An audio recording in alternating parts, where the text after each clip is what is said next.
My name is Nicole, and this is my story.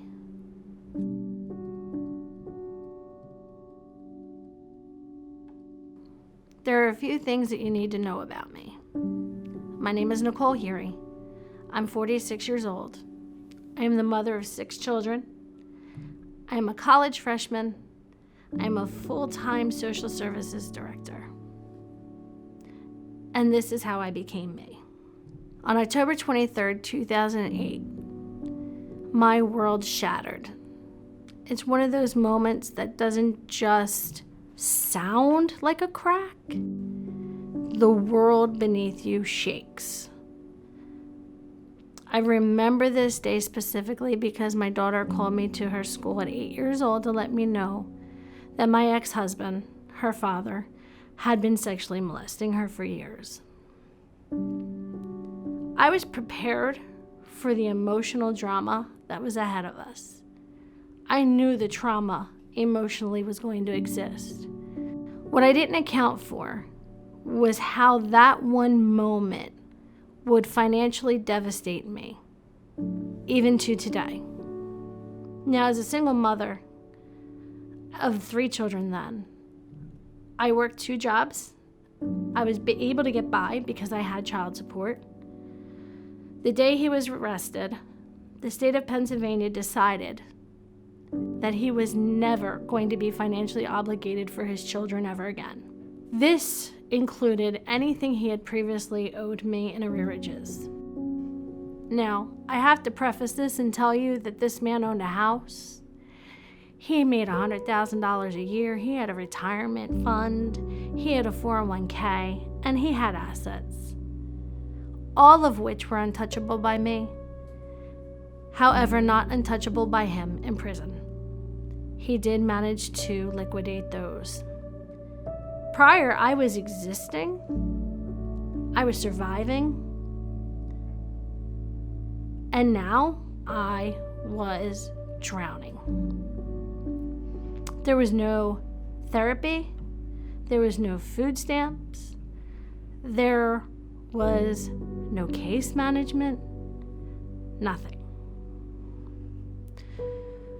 At that point, I had to decide, how are we going to survive?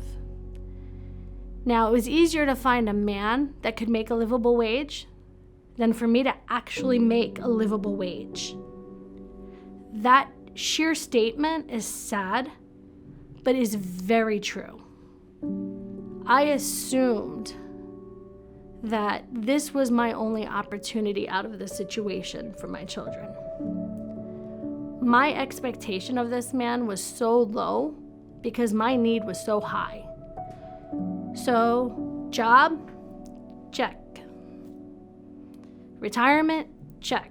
House, check. Food, check. Those 3 simple checks was all I was looking for. That decision led me to years of physical, verbal, and more crucially, mental abuse. I didn't care. My body was present, but I wasn't there. I did not matter. My children never experienced this abuse, and they were fine. And it's what I had to do. It basically took a nonprofit agency with people who had real lived experiences to see the shell of the person that was left behind. And they were the ones that were able to offer me resources and support. I survived because they survived. I will thrive one day because they've made it so. And if God help you ever find yourself in my position, I will be your lighthouse. I will be that person because as a social services director, that is what I was built to do.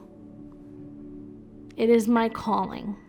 I guess you can say it's the one blessing that came out of a huge curse.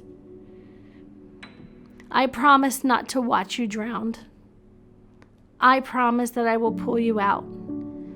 But I'm asking you to fund those that are doing the work, that you make a better livable wage. So maybe these resources in the future are not needed, and that you continue to support women who are raising children to be viable in the workforce. Now I'm a lighthouse, and I have a lighthouse, and now I have a couple more lighthouses. We're gonna light up this world.